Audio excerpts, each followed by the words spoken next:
کیونکہ جب میں نے ڈان نیوز جوائن کیا ٹیلی ویژن تو اس وقت ضیاء الدین صاحب ڈان چھوڑ چکے تھے، مگر اس کے باوجود بھی جو ان کے خیالات تھے اور جو ان کی جو سوچ تھی وہ نہ صرف یہ مجھے بطور صحافی بہت حوصلہ دیتی تھی بلکہ ایک سول ملٹری تعلق بتا رہی تھی، تو اس سے ہم جیسے صحافیوں کو بھی بہت زیادہ ہمت اور حوصلہ ملتا تھا ان چیزوں کے اوپر بات کرنے کا کہ جن چیزوں کے اوپر شاید آج بھی اس طرح کھل کے بات نہیں کی جا سکتی۔ تو بہت بڑی سپورٹ تھے، بہت سارے ایسے مراحل آئے کہ جب میڈیا اور خاص طور پہ میرے اوپر کافی دباؤ بھی رہا بہت سارے معاملات میں، خاص طور پہ کچھ ایسے کنٹروورشل پروگرامز اور کنٹینٹ بھی ڈان نیوز کے وقت میں جب میں نے شروع کیا اور پرٹیکولرلی ایتھیکل ایشوز کے اوپر صحافیوں کے حوالے سے، تو اس وقت بھی ضیاء الدین صاحب میرے لیے بہت بڑی سپورٹ تھے اور he was one of those editors who was willing to talk about anything about journalism۔ Hare issue کے اوپر انہوں نے بات کی، انہوں نے انٹرویوز دیے، انہوں نے مجھے سپورٹ کیا۔ اور مجھے ایک وقت یاد آتا ہے کہ جب میرے لیے بھی کوئی ایتھیکل ڈائلیما ہوتا تھا تو میں سب سے پہلے جو میرے ذہن میں کسی صحافی کا نام آتا تھا یہ پوچھنے کے لیے کہ اب مجھے کیا کرنا چاہیے تو وہ ضیاء الدین صاحب تھے۔ ایک چھوٹا سا میں واقعہ صرف اتنا بتاؤں کہ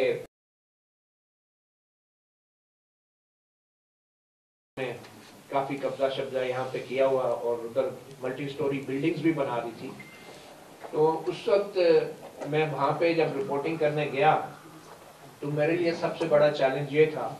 کہ وہاں پہ میرے جو اپنے دو بھائی ہیں، ایک میجر صاحب ریٹائرڈ اور ایک لائر، دونوں وکیل تھے اور دونوں نے وہاں پہ انہی جگہوں پہ باقی وکلا کی طرح چیمبرز بنائے ہوئے تھے اور میرے ریئل بردرز تھے۔ اب میرے ساتھ جو پروڈیوسر تھا عرفان صدرزئی، اس نے مجھے کہا کہ آپ پھر ان کا انٹرویو تو کرنا چاہیے آپ کو۔ میں نے کہا بالکل انٹرویو تو ہونا چاہیے، اب یہ تو نہیں ہو سکتا کہ میں ان کی وجہ سے پروگرام چھوڑ کے ہی بھاگ جاؤں۔ تو مجھے بار بار ایک چیز کھٹک رہی تھی، ایک تو یہ تھی کہ واپس جانا تو گھر ہی ہے، اور دوسرا یہ تھا کہ اب میرا انٹرویو کرنا ان کو براہ راست اگر میں جو مرضی سوال کر دوں جو مرضی کہہ دوں اس کی کریڈیبلٹی نہیں ہوگی۔ تو ایسے میں نے سب سے پہلے فون کیا ضیاء الدین صاحب کو، میں نے کہا سر یہ ایک میرے لیے بڑا مسئلہ ہے، بظاہر تو یہ کانفلکٹ آف انٹرسٹ ہے،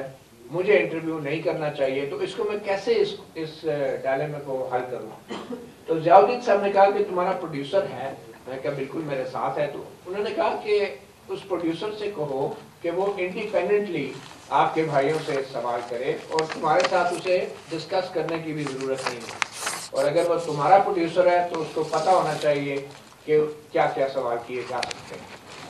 میں کہا یہ بات تو بالکل درست ہے۔ پھر وہی ہوا جیسا کہ ضیاء الدین صاحب نے سجیسٹ کیا تھا، میں نے اپنے عرفان صدرزئی ہمارے پروڈیوسر تھے، میں نے اس کو کہا کہ یار بات یہ میری ضیاء الدین صاحب سے بات کی، وہ کہہ رہے ہیں کہ آپ نے انٹرویو کرنا ہے، مجھے انہوں نے منع کر دیا کہ آپ نے انٹرویو نہیں کرنا، یہ مت سوچیں کہ آپ کو یہ ہیرو بننے کے چکر میں کوئی بھائی سے سخت بات کریں گے،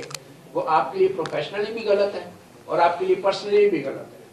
کیونکہ you have a personal life, private life, تو کیوں آپ اس کو بیچ میں مکس کر رہے ہیں۔ وہی ہوا جی، انٹرویو ہوا، پروڈیوسر نے انٹرویو کیا اور باقی وکلا کی طرح ان کے بھی میں نے بیچ میں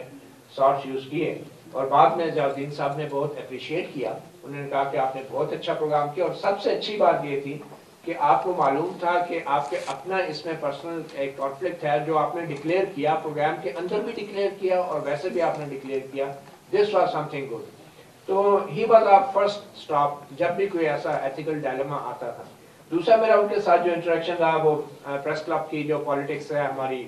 جو نیشنل پریس کلب کی، اس دوران ان کے ساتھ میٹنگز ہوتی تھی اور ہی واز ویری بیلنسڈ، اور ان کے ساتھ انٹریکشن کے دوران مجھے حامد میر صاحب کی تقریر سے بات یاد آ گئی کہ یقیناً ان کو یہ بہت بڑا ایک افسوس تھا کہ وہ جو پریس کلب کے اندر جو دھڑے بندی ہے وہ اس کو ختم نہیں کر سکے، اور یہ اظہار وہ پبلکلی کرتے تھے، سب کے سامنے کرتے تھے۔ اور بات تھی کہ کئی بار ہم سیاست میں اتنے آگے نکل جاتے تھے کہ ہم لوگ جو ہیں ان کی شاید موجودگی کا بھی خیال نہیں کرتے، تو یہ بڑا ہی ایک دردناک بات تھی. بلکہ پچھلے دنوں یہاں پہ ایک پریس کلب کے اندر جب ایک فنکشن ہوا جس میں محسن داوڑ اور پی ٹی ایم کے کچھ رہنماؤں کو پریس کلب نے خود پہلے اجازت دی اور پھر اس کے بعد اس وقت مجھے یاد ہے ضیاء الدین صاحب بھی آئے اور آپ یقین کریں ان کو تو بین کیا, ضیاء الدین صاحب جو ہیں ان کو بھی روکا گیا. تو میری پھر کچھ دوستوں سے بات ہوئی پریس کلب کے جو کرتا دھرتا تھے, میرے خیال میں بٹ صاحب سے بھی بات ہوئی, احمد رضا صاحب سے بھی بات ہوئی, اور انہوں نے پھر بتایا کہ ہم اس کی انکوائری کر رہے ہیں, یہ کوئی غلط فہمی ہو گئی تھی یا جو بھی تھا. لیکن یہ بڑا ہی ایک افسوسناک پہلو تھا. مگر ایک بات ضیاء الدین صاحب کی جو بہت ہی زبردست تھی, وہ کہتے تھے میں نے اس سے برے وقت دیکھے,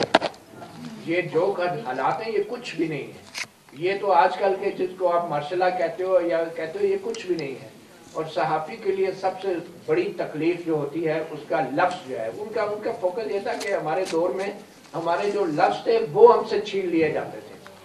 اور وہی ہمارے لیے ایک دکھ کا پہلو ہوتا تھا. تو وہ پھر اپنے وقت کا بھی کافی ذکر کرتے تھے,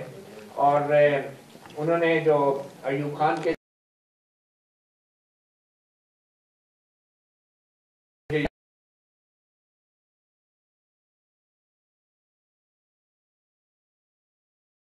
جب بھی فوجی عامر کا دور آیا اور خاص طور پہ جب ضیاء الحق کا دور آیا تو اس میں ایک بہت بڑا دھڑا جو تھا وہ جنرل ضیاء الحق نے جو بنوایا تھا دستور گروپ کا, اور اس کے بعد سے جو ہمارے صحافتی کمیونٹی ہے وہ سنبھلی نہیں ہے. اور اسی گروپ کو بھی ان کی کوشش رہی ہے کہ اس گروپ کو وہ بالکل اس کے ساتھ بیٹھ کے بات بھی کرتے تھے, اور کوشش یہی ہوتی تھی جیسے میر صاحب نے کہا کہ میرے خیال میں کوئٹہ میں بھی ایک دفعہ بہت ہی پیک پہ یہ کوششیں گئی تھی, لیکن انفارچونیٹلی وہ چیز نہیں ہو سکتی تھی. ایک دفعہ ضیاء الدین صاحب کو وقت ٹی وی پہ میں نے بلایا تو بی بی سی نے ایک پروگرام کیا تھا ملالہ یوسف سے کی, بلکہ ایک ڈائری تھی سوات کی, ایک بچی کی سوات ڈائریز تھی.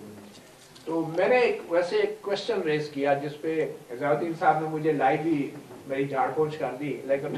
اب بات ان کا بھی بڑا اسٹرانگ تھا. میرا صرف پوائنٹ یہ تھا کہ شاید ایک جو بچی کی ڈائری ہے اس کی آئیڈینٹی جو ہے وہ ڈس انفارمیشن سے 1000 درجے بہتر ہے, اور اس سے ایک بچی کی اپنے رائٹس بالکل موجود ہیں, مگر جہاں پہ لاکھوں لوگوں کے رائٹس, بچیوں کے, خواتین کے رائٹس متاثر ہو رہے ہوں تو وہاں پہ ہم نے پھر فیصلہ کرنا ہوتا ہے, ڈیسیژن لینا ہوتا ہے. تو that was a very effective. وہ جو ڈائری آئی تھی اس سے ایک ڈراسٹک سی چینج آیا تھا انٹرنیشنلی اور نیشنلی بھی ہماری پرسیپشن میں کہ وہاں کے کیا حالات ہیں. آخر میں یہ کہوں گا کہ ضیاء الدین صاحب جب میرے پہ ایک اٹیک ہوا تھا, اب مجھے یہ بھی نہیں یاد کتنے ہو چکے ابھی, لیکن میر صاحب نے ایک پہ فیکٹ فائنڈنگ کے اوپر پریزائڈ کیا تھا, لیکن جو سیکنڈ اٹیک ہوا تھا یہ میر صاحب نے اس حوالے سے, اگر ایک اور ضیاء الدین صاحب بھی اس میں شامل تھے, اور انہوں نے جو انٹریکشن ہوا تو ہی واز ویری پنکچوئل, اور بڑے سیریسلی انہوں نے میرے ساتھ بیٹھ کے ہماری کاؤنسلنگ بھی کی, ہمیں حوصلہ بھی دیا اور سپورٹ بھی کیا. بعد میں ان کی ہیلتھ کی وجہ سے وہ زیادہ ان چیزوں میں وہ نہیں رہ سکے, اور میرے سامنے ایک میں واٹس ایپ ان کی طرف سے ریگولرلی ریسیو کرتا تھا, ان سے رابطے میں رہتا تھا. جو لاسٹ ان کا آرٹیکل تھا وہ 17 جنوری کا ایک آرٹیکل تھا جو لاسٹ انہوں نے لکھا تھا, اور اس آرٹیکل کے اندر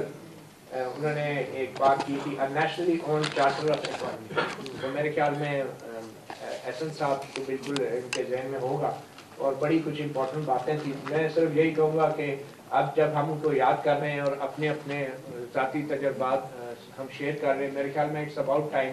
کہ ضیاء الدین جیسے ایک عظیم صحافی کو یاد کرنے کا جو بہترین طریقہ وہ یہ ہے کہ ان کے ضیاء الدین صاحب کے نام کو لے کر آگے چل سکتا ہے, کیونکہ ضیاء الدین صاحب جیسے عظیم صحافیوں کا جو نام ہے, میرے خیال میں یہ نام ہی کافی ہے ان غیر جمہوری قوتوں کو ایک پیغام دینے کے لیے. اور اس میں میرے خیال میں بہتر بات یہ ہے کہ ان کا جتنا بھی سول ملٹری ریلیشن کے حوالے سے جو ان کی تھاٹس تھی ان کو اگر الگ سے کمپائل کیا جائے اور ان کو ٹرانسلیٹ کیا جائے تو وہ اور بھی زیادہ بہتر ہوگا. تو ان کے نام کو زندہ رکھنے کے لیے صرف میڈیا باڈیز ہی نہیں میں سمجھتا ہوں تمام سویلین اور جمہوری حکومتوں کے اوپر بھی یہ قرض ہے جو اس کو اتارنا ہے. بہت شکریہ. بہت شکریہ جی مطیع اللہ جان صاحب، آپ نے بڑی اچھی تجاویز بھی دی اور اچھے الفاظ میں یاد کیا ایک بڑی شخصیت کو. ابھی میں دعوت دوں گا مبارک زیب صاحب، ایک سینئر صحافی، وہ اپنے خیالات کا اظہار کریں. درخواست یہ کہ چونکہ